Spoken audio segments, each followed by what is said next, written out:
Iran fungerer ikke som et normalt land. Det fungerer som et system. Et system, der rækker langt ud over sine grænser.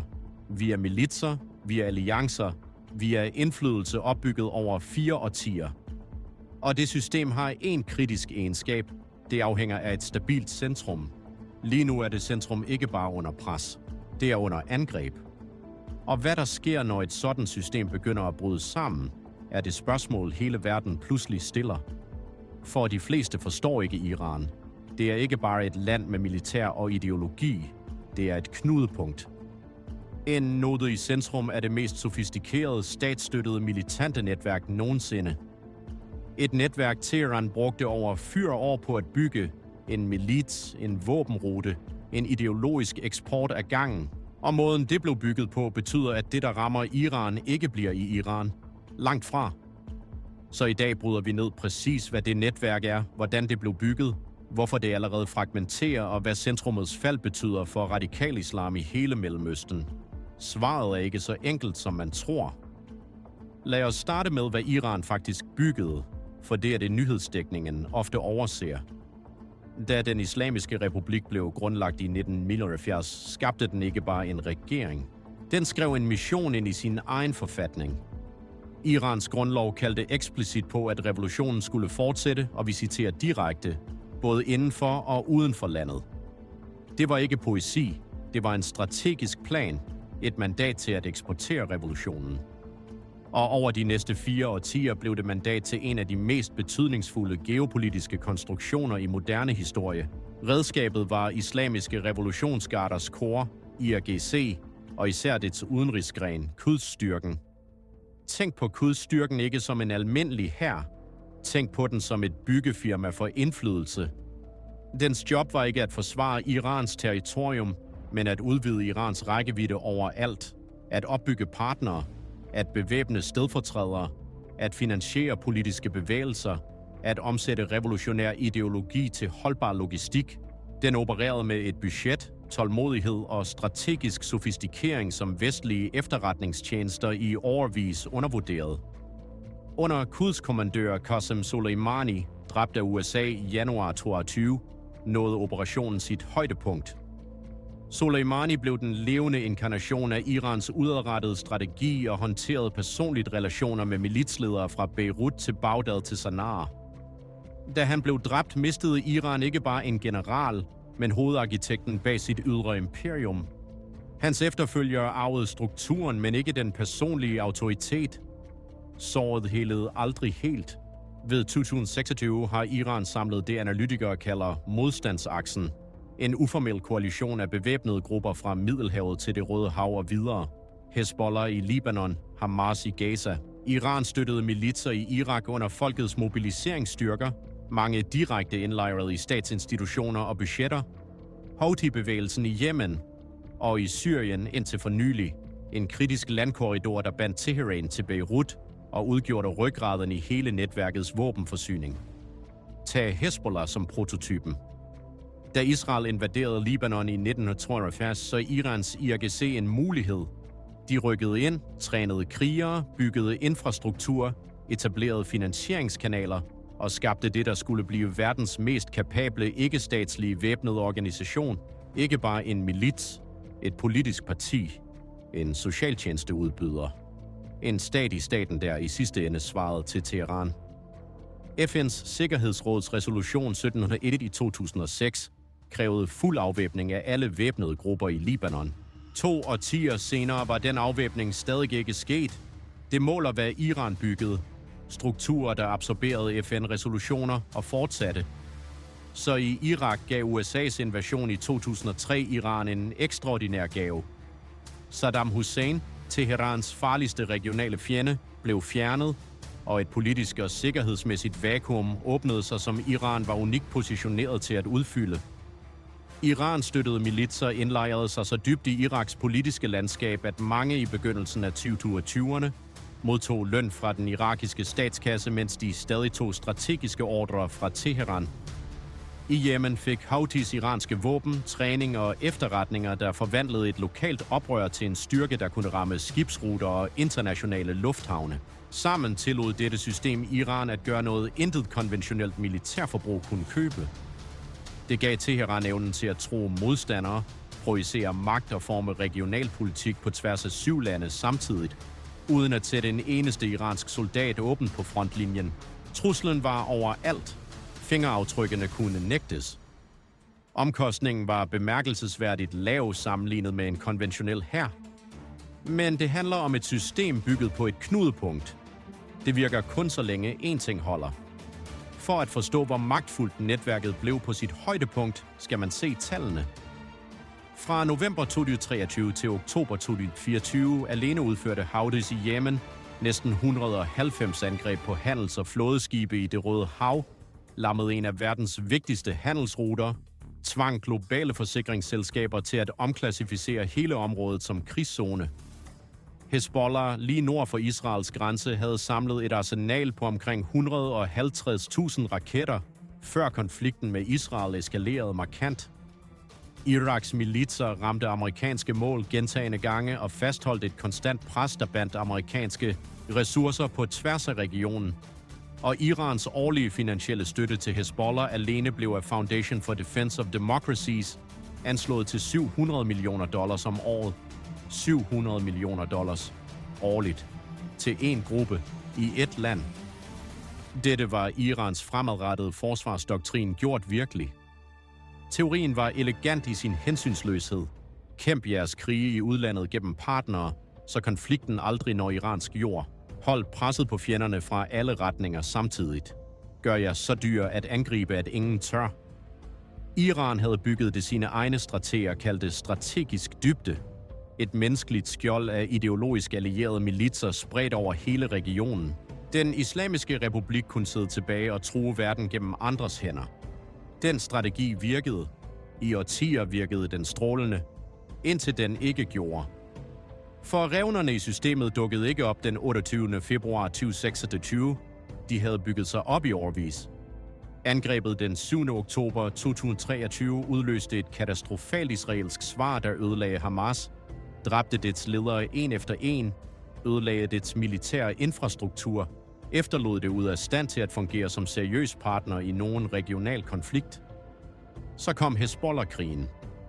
Israelske angreb i 2024 myrdede store dele af Hezbollahs øverste ledelse og hamrede dets militære kapacitet, efterlod gruppen svækket og dets krigere tvunget i skjul. Syria-korridoren, den afgørende våbenrute, kollapsede fuldstændigt i december 2024, da Assad-regimet faldt, afskar Hezbollahs vigtigste forsyningsvej og det geografiske rum, hvor IRGC-officerer historisk mødtes med proxy-kommandanter personligt. I 2025 nedbrød en fælles USA-israelsk kampagne yderligere Irans forsvar og atomprogram i 12 dage med direkte angreb. Samtidig byggede presset sig op inde i Iran i en helt anden retning. Sanktioner havde hullet økonomien i årevis. Rialen havde mistet langt størstedelen af sin værdi mod dollaren over det foregående årti. Inflationen kørte på brutale niveauer, og almindelige iranere så deres købekraft forsvinde, mens regeringen hældte ressourcer i udenlandske militser og atomambitioner. Infrastrukturen smuldrede. Hospitaler var underfinansieret. Kløften mellem regimets revolutionære retorik og borgernes levede virkelighed havde aldrig været større. I begyndelsen af 2026 fejrede omfattende protester over landet, slået ned med magt, men et klart signal om, hvor tyndt regimets indenlandske legitimitet var blevet. Da februar kom, beskrev analytikere den islamiske republik som siddende på sit svageste punkt i årevis. Den fremadrettede forsvarsdoktrin, hele ideen om at holde kampen langt hjemmefra, var under maksimalt pres. Og så kom krigen alligevel hjem. Den 28. februar 2026 lancerede USA og Israel det, der blev kendt som Operation Epic Fury og Operation Roaring Lion, en række koordinerede angreb mod Iran. De erklærede mål inkluderede angreb på Irans atomprogram, dets ballistiske missilinfrastruktur og at fremkalde regimeskifte. Og i de første timer af den kampagne skete noget, ingen havde forudsagt offentligt, selvom mange privat havde frygtet det. Øverste leder Ali Khamenei blev dræbt. Manden, der havde ledet den islamiske republik siden 1979, det teologiske og politiske anker for hele systemet, var død før den første dag var omme. Og halshugningen stoppede ikke der. Inden for dage og uger blev Irans forsvarsminister Aziz Nasirzadeh dræbt. IRGC-kommandør Mohammad Pakpour blev dræbt. Efterretningschef Esmail Khatib blev dræbt. Den 17. marts blev Ali Larijani, sekretær for Irans øverste nationale sikkerhedsråd, myrdet. Ved midten af marts vurderede det israelske militær, at mellem 3.000 og 4.000 iranske soldater og kommandanter var blevet dræbt. Hengav Organisationen for Menneskerettigheder satte det militære dødstal til over 6.500 på det 24. marts. Iran slog hårdt tilbage. Det affyrede over 500 ballistiske missiler og næsten 2.000 droner mod Israel og amerikanske baser på tværs af regionen. Missiler ramte Tel Aviv. Iranske angreb ramte mål over hele Golfen. Kuwaits hovedolieaffinaderi, Riyadh, Abu Dhabi, Bahrains hovedstad, Al Udeid Airbase i Katar. Hormuzstrædet blev truet. Oliepriserne steg kraftigt. Det iranske Røde Halvmåne rapporterede over 80.000 civile bygningsenheder beskadiget eller ødelagt inde i Iran. Dette var et land, der blev demonteret i realtid.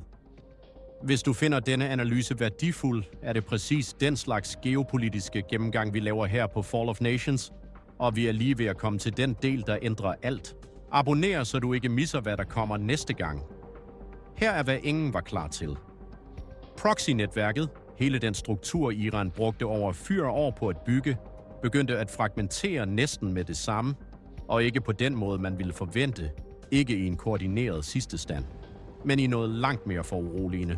Hvert stykke af netværket begyndte at handle på sin egen logik, ikke længere koordineret fra Teheran, ikke længere modtagende strategisk retning fra et fungerende centrum. Se på, hvad der skete i blot de første 3 uger af konflikten. Iraks militser angreb amerikanske baser 21 gange på en enkelt dag, uden nogen påviselige ordre fra Teheran. De handlede autonomt. På lokal vrede, lokal politik, lokale kommandanter, der pludselig ikke havde nogen over sig at svare til. Imens udsendte Hamas, en af Irans nøglepartnere, en offentlig erklæring, der opfordrede Iran til at stoppe med at bombe golfstaterne, fordi millioner af palæstinensiske arbejdere boede der. Den erklæring ville have været utænkelig 6 måneder tidligere, og Houthis, gruppen der havde terroriseret Røde Havskibsfart på Irans vegne i 2 år, blev påfaldende stille. Ingen større angreb siden krigen begyndte. De så, ventede, foretog deres egne beregninger om, hvad overlevelse betyder uden en protektor. Og Hezbollah, den såkaldte kronjuvel i hele netværket, befandt sig i at kæmpe en israelsk landinvasion i det sydlige Libanon, med en ledelse allerede decimeret af attentater og en våbenrute, der var blevet afskåret med Syria-korridorens kollaps. Libanons egen regering erklærede handlingen ulovlig og opfordrede gruppen til at nedlægge våbnene. Derefter erklærede Libanon den iranske ambassadør persona non grata og beordrede ham til at forlade landet. Knuden var væk, og ejerne drejede i forskellige retninger.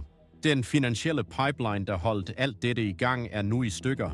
Iransk bankinfrastruktur ødelagt. IRGC's finansielle operatører isoleret eller døde. De personlige relationer, gennem hvilke proxy-styring fungerede, de sikre bagkanalopkald, de personlige møder i Damaskus, afbrudt.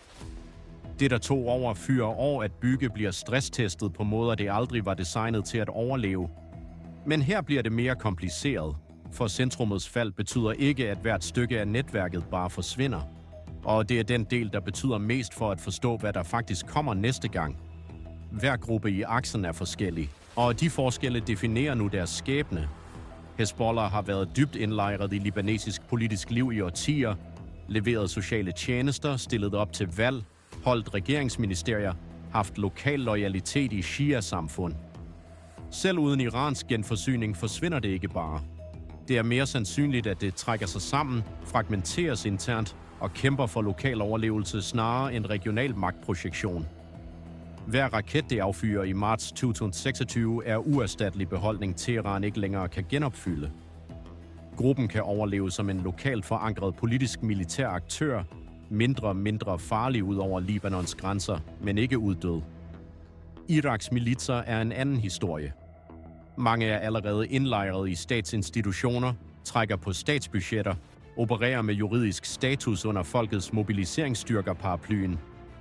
I et scenarie, hvor iransk støtte tørrer helt ud, er det mere sandsynligt, at nogle af disse grupper uddyber deres erobring af irakiske statsressourcer og lokale kriminelle netværk, forvandler sig fra Iran-støttede proxyer til autonome væbnede institutioner, der bevarer deres ideologiske kerne, mens de finder nye indtægtskilder. Det er ikke nødvendigvis sikrere. Det er bare en anden slags trussel. Houthis er måske den mest strukturelt modstandsdygtige af alle. De kontrollerer territorium. De beskatter befolkningen. De har intern tvangskapacitet, der ikke afhænger af eksterne ordre. Forsvars efterretningstjenesten dokumenterede år med våbensmugling, stoppede mindst 20 iranske fartøjer, der transporterede missilkomponenter og droner mellem 2015 og 2024. Men en bevægelse, der styrer territorium, kan overleve tabet af en ekstern sponsor, i hvert fald som lokalmagt. Dens langtrækkende slagkapacitet forringes uden genforsyning. Dens rækkevidde trækker sig sammen, men den forsvinder ikke fra Yemens politiske kort. Og Hamas kæmper lige nu for organisatorisk overlevelse, ikke regional magtprojektion. Iransk støtte var altid en accelerator, ikke oprindelsen. Palæstinensisk væbnet mobilisering har dybt rodfæstet lokal logik, der går årtier forud for den islamiske republik.